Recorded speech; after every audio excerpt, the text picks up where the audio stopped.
Welcome to behind the build with Tanuja. আমাদের entrepreneur founder সিরিজে আজকে আমরা পেয়ে গেছি মিস্টার মানব পালকে, ফাউন্ডার শ্রী বালাজি। নমস্কার। নমস্কার। আমি জানতে চাইবো মানব, তোমার কাছে এই এন্টারপ্রেনার জার্নিটা যদি একটু আমার দর্শকের সামনে তুলে ধরো। এন্টারপ্রেনিয়ার জার্নিটা নতুন করে ড্রামাটিক কিছু বলার নেই, যেটা প্র্যাকটিক্যাল, যেটা ফ্যাক্ট, সেটাই বলতে চাই। এবং সবসময় আমি সেটাই বলি আর কি, যে ব্যবসাটা লাস্ট চয়েস হিসাবে দেখলে বা এন্টারপ্রেনিয়ার জার্নিটা লাস্ট চয়েস হিসাবে দেখলে তাহলে কিন্তু একটু ডিফিকাল্ট আছে। সো প্যাশন যেটা থাকবে, যার যেটা লাইফে প্যাশন থাকবে, প্যাশনটাকে যদি কেউ প্রফেশন বানাতে পারে, তার থেকে ভালো জার্নি বা সাকসেসফুল জার্নি কিছু হবে না। সো প্যাশনটা প্রফেশন বানাও।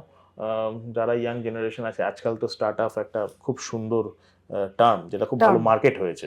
So it's very good for Indian economy. এই ইন্ডিয়ান কালচারে এই ব্যাপারটা ছিল না, স্টার্ট আপ যে সেই কালচারটা যখন এসছে, তো সেখানে ইয়াং ছেলেমেয়েরা তারা একটার পর একটা স্টার্ট আপ করছে, এবং স্টার্ট আপেরগুলো হয়তো আমাদের এখনো সাকসেস রেটটা অনেক কম comparing to other part of the world.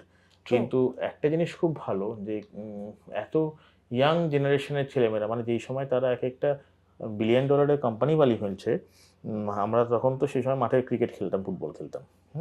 তো সেই জায়গায় দাঁড়িয়ে আমি এটাই বলি যে প্যাশনটা থাকলে পরে সাকসেস আসা কোনো বড় ব্যাপার না। আমি যদি আমার নিজের জার্নিতে বলি, আমার কিন্তু যেটা দিয়ে আমি প্রথম শুরু করলাম, যে দেয়ালে পিঠ থেকে যাওয়া থেকে না শুরু করে, আমার কিন্তু জার্নিটা দেয়ালে পিঠ থেকে যাওয়া থেকেই শুরু। তো আমি একটা মধ্যবিত্ত, নিম্ন মধ্যবিত্ত বাঙালি পরিবার থেকেই আসা, টালির চালেই বড় হওয়া। বর্ষাকালে আমাদের বাড়িতেই লোকে ত্রাণ দিতেও আসতো। তো আমার বাবা ঊষা ফ্যাক্টরিতে চাকরি করতেন। আমাদের পরিবারে 3 পুরুষে কেউ ব্যবসা করেছে বলে আমি জানি না।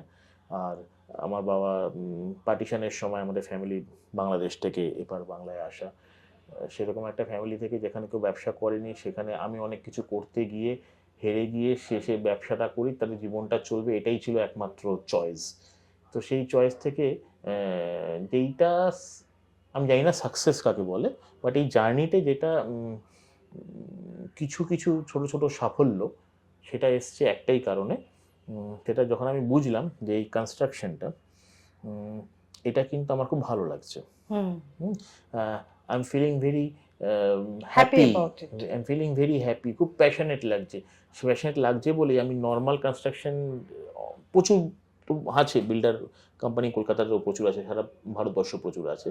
কিন্তু যে পান্থনিবাস, পান্থশালা, বন বাংলো, এই যে different level of thought process কনস্ট্রাকশনের সঙ্গে হসপিটালিটির সঙ্গে একটা ব্লেন্ডিং করে সেকেন্ড হোমকে একটা নিউ ফরম্যাটে নিয়ে গেছি, সেই জায়গাটা কিন্তু এসছে কোথা থেকে? আমার প্যাশন থেকে।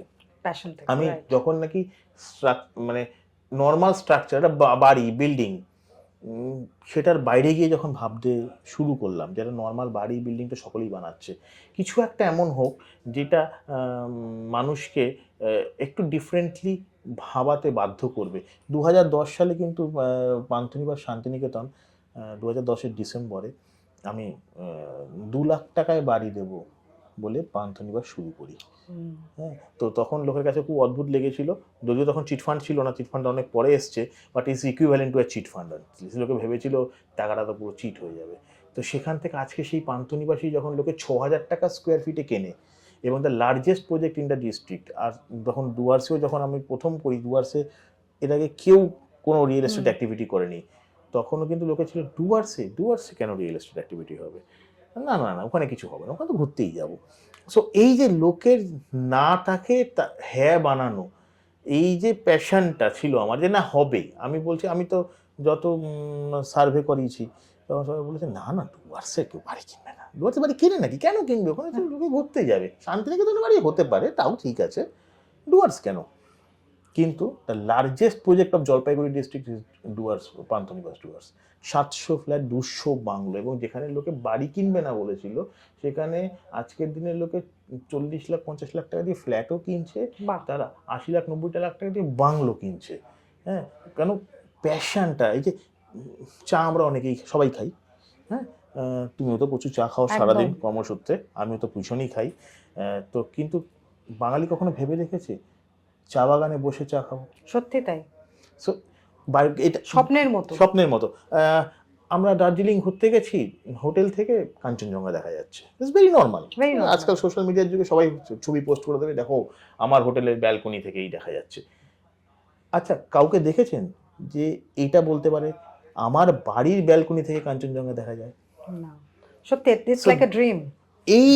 এই যে প্যাশনস গুলো কোথাও গিয়ে আমাকে অ্যাট্রাক্ট করেছে। সেই শান্তিনিকেতনের ক্ষেত্রে আমি যখন শান্তিনিকেতনে একটা গ্যাপ ছিল, লোকে ওখানে যারা তথাকথিত বিত্তশালী তারাই গিয়ে শান্তিনিকেতনে বড় জমি কিনে একটা বাড়ি করছে। সাধারণ মানুষের খালি একটা শখ থাকছে, পূরণ হচ্ছে না। কিন্তু আমজনতাকে নিয়ে যাওয়ার জন্যই আমার ছিল ওই পান্থনি বা 2 লাখ টাকায় বাড়ি, আসো তোমারও হবে, কেন হবে না। আজকে সেখান থেকেই কিন্তু সেই জার্নিটা। সো এই যে কোথাও যে কোনো কিছুই করা যায়, করতে গেলে পরে ওই মার্কেটের গ্যাপটা খুঁজে প্যাশনেটলি যদি করা যায়, ঠিক তাই, তাহলে কিন্তু সাকসেস ডেফিনেটলি উইল কাম। এটা সব ফিল্ডেই আসবে। অনেকে যেমনি আমার পান্থশালা বলে যে ভার্টিকালটা, শান্তিনিকেতনে তো প্রচুর বাঙালি রেস্টুরেন্ট ছিল। পান্থশালা কেন এত ফেমাস হলো? আমরা দ্য কনসেপ্ট অফ পান্থশালা আমরা যেটা করলাম, যে রেস্টুরেন্ট তো আছেই, রেস্টুরেন্টের বাইরে গিয়ে কি হতে পারে লোকে, আমি যেটা ফিল করেছি বিভিন্ন জায়গায় কর্মসূত্রে গিয়ে, যে বাড়ির মতো খাবারটা কোথাও পাচ্ছি না। ঠিক কথাই। খেলে দুবেলা খেলে রাত্রেবেলা শরীর খারাপ করছে। এমন একটা কিছু করব যেটা নাকি রেস্টুরেন্টও হবে, লোককেও সার্ভ করতে পারবে, বাট ওই এসেন্সটাও থাকবে। So the concept of Panthashala comes. পান্থশালায় কখনো এই বেলার খাবার ও বেলা পাওয়া যায় না। যে বেলা যেইজন একদম ফ্রেশ ফ্রুট, এবং সেই বেলা রান্না হয় অ্যাজ পার অর্ডার রান্না হয়, এবং মহিলারা রান্না করে, বাটা মশলায় রান্না হয়, একদম বাড়ির মতো করে, বাড়ির মতো করে, যাতে ওখানে লোক 4 বেলা খায়। কেন ওখানে যারা খায় তারা বেসিক্যালি পান্থনিবাসী অধিবাসীরাই ম্যাক্সিমাম, তারা 4 বেলা খায় এবং তারা মাসের পর মাস থেকেও খায়, কারোর শরীর খারাপ করে না। তার কারণ একটাই, সেটা হচ্ছে ফ্রেশ ফুডস। সো এই যে একটা রেস্টুরেন্ট, অত বড় লেভেলের রেস্টুরেন্ট চালিয়েও যে এরকম ফ্রেশ ফুডস খাওয়ানো যায়, আমরা তার জন্য কি লিমিটেড মেনু রাখি, একগাদা মেনু নয়, মেনু অন অর্ডারই হবে। কারণ কি এইগুলো এমন কিছু মেকানিজম আনা হয়েছে যাতে আমার এই এসেন্সটাকে আমি বজায় রাখতে পারি। সেরকমভাবে যেই ফিল্ডেই কাজ করেছে সে যদি তার এসেন্সটা বজায় রাখতে পারে, একটু ডিফারেন্টলি ভাবতে পারে, আজকের দিনে কিন্তু সাকসেস আসাটা কোনো বড় ব্যাপার না। আর বইয়ের কথায় বলতে সবাই হার্ড ওয়ার্ক করতে হবে। দেখুন, হার্ড ওয়ার্ক আমার মনে হয় কম বেশি সবাই করেও। হ্যাঁ, হার্ড ওয়ার্ক করতে হবে, ডেডিকেশন থাকতে হবে, সব ঠিক আছে। সবার আগে প্যাশন থাকতে হবে। যদি বোরিংনেস চলে আসে না কাজ করতে গিয়ে, তো শুধু আমি না করার জন্য করছি। আজকে ধরুন এই যে আপনি যে জার্নিটা শুরু করেছেন, এই জার্নিটা আপনি আপনার প্যাশন থেকে শুরু করেছেন। যদি আপনার প্যাশনটা না থাকে, এই যে আপনি আজকে শ্রীবালাজিতে এসছেন, এরকম বিভিন্ন জায়গায় আপনি যাচ্ছেন, রোজ গিয়ে আপনাকে কখনো কখনো আপনি অনেকের সাথে অনেকটা সময় স্পেন্ড করছেন, সারা দিন আপনার চলে যাচ্ছে, এই সবটা হচ্ছে। কিন্তু এই সবটা হওয়ার সঙ্গে সঙ্গে আপনার কিন্তু যেটা দিনের শেষে আপনি আর্ন করছেন সেটা হচ্ছে আপনার ভালো লাগা। এইটা যতদিন থাকবে, এবং এটা আছে বলেই আপনি এটা কন্টিনিউ করতে পারছেন। আমি সবাইকে, ইয়াং জেনারেশন থেকে শুরু করে যারা নতুন যারা করবে ভাবে এই এবার চাকরি ছেড়ে ব্যবসা করব, অনেকেই বলে আজ চাকরিটাকে ছাড়ো, ওই সাহসটা আগে আসুক, তারপর তো ব্যবসায় আসবে। আর ব্যবসাটা না খুব মজার, এত চড়াই উতরাই।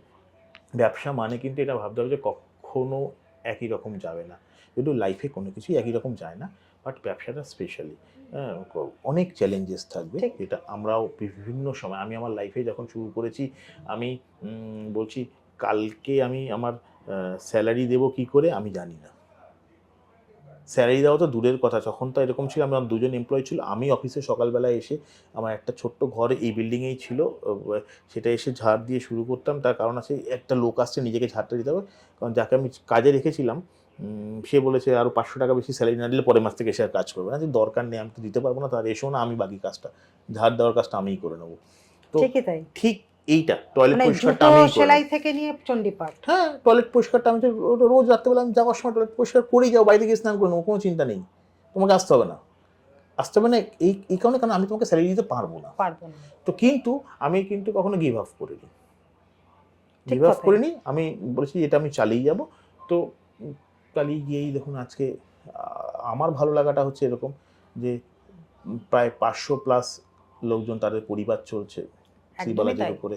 তো এইখানে আমার আজকে প্রায় 1400+ আমরা ইউনিট এখনো ডেলিভারি করেছি, 4000+ ইউনিট এখনো আন্ডার কনস্ট্রাকশন আছে। অ্যান্ড প্রবাবলি বাঙালি কনস্ট্রাকশন কোম্পানি হিসাবে বেঙ্গলে, কারণ Bengal is dominated by Marwadis.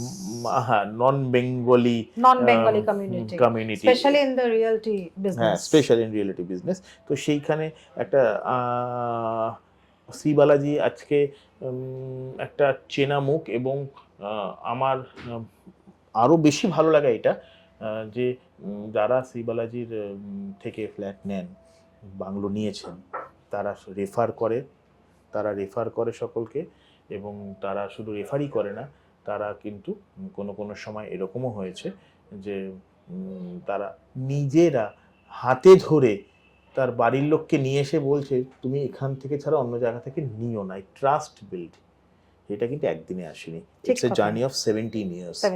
হ্যাঁ, it's a journey of 17 years. এই জার্নিটা কিন্তু নট সো ইজি।